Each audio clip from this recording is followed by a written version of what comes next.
Sometimes she wanted to have a dick to see if Doran would pay more attention to her than to her brothers, who had always been her father's main focus, even though she was the legitimate heiress of Sunspear. While father and daughter stood in silence having similar but completely different thoughts, the doors to the dining hall opened and Aberon, Elaria and Rhaena entered. Doran didn't notice his other nieces, his brother's bastard daughters, probably not in the old palace at the moment, perhaps venturing into the desert of Dorne. The Prince of Dorne's dark eyes fell on the 9-year-old girl, her lilac eyes indicating some kinship with the ancient Valyria. Everyone thought just another of Aberon's bastards, but he knew, it was his sister Elia Myrtell's daughter with Prince Rhaegar of House Targaryen. The true heir to the Iron Throne, although he knew that no lord would accept a woman as queen, which made his choices rather delicate and risky for the future of House Martell. But to Doran's surprise, the girl didn't have the feigned expression of happiness she usually wore. Instead, she sported a big smile on her lips. The girl was traumatized by the death of her family, which had taken place in front of her, and she rarely smiled. He didn't blame her. The death of Elia and his nephew had been a huge blow to him and Aberon, who were still furious about what had happened. If he hadn't had a calm mind, 6 years ago he would have headed for King's Landing with his army. "You look happy, cousin," Arianne said, looking at the 9-year-old girl with a surprised look. If she thought about it, it was the second time she had seen her cousin smile so happily. The first was when she had received the news that Queen Rhaella and her 2 daughters were safe in Essos. That was 4 years ago, and for all that time, Arianne had never seen Rhaena smile as innocently as before. But today, she saw the same smile on her cousin's sweet lips again. "A pleasant evening, dear cousin," Rhaenys replied with a smile as she looked at her cousin with a warm look in her lilac eyes. Although the Martells were not her real family, they treated her with all possible care and love. Arianne in particular spent some nights in her room to comfort her after long nights of nightmares. "Uncle, I'd like to make a request." Rhaenys looked at her uncle, Doran, who had an impassive, cold expression. His lilac eyes were fixed on the most powerful man in Dorne. Doran looked at Rhaenys and noticing his niece's appraising gaze, he raised an eyebrow and replied. "You may do so, dear niece. I want all the information about Jon Snow, Eddard Stark's bastard." Rhaenys didn't hesitate to speak her purpose. As to what everyone would think of her request, she didn't care. Aenar's identity would be revealed sooner or later. If Doran discovered Aenar's identity, there would be no bad consequences. On the contrary, it would make her uncle bet even more on her brother. Doran blinked a few times for a moment and glanced discreetly at his younger brother, Aberon, who shook his head, saying he hadn't said anything. He didn't answer right away and brought the glass containing the wine to his lips as he analyzed the 9-year-old girl. He knew his niece's every move, who she had spoken to or even trained with during that time.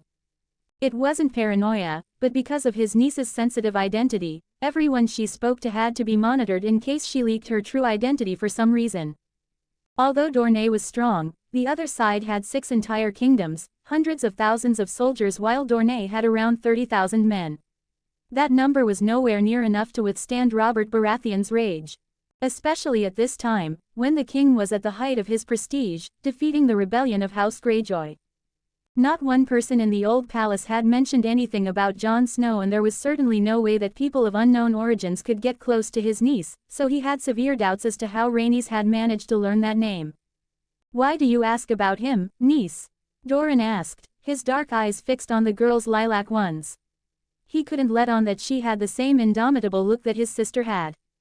Arianne bit into a piece of bread as her eyes wandered between her cousin and father, the intensity in the air suddenly heightened. Jon Snow, a bastard from the north. But what has a bastard done to gain the attention of her father and cousin? Arianne thought as curiosity began to creep into her gaze. "You shouldn't ask a lady's secrets, dear uncle." Rhaenys replied with an innocent smile as she looked at her uncle with a slightly sarcastic gaze. Rhaenys' words caused Aberon and Elaria to burst out laughing. "How rude of you to ask a lady's secrets, brother. It seems I have to remind you how to treat a woman."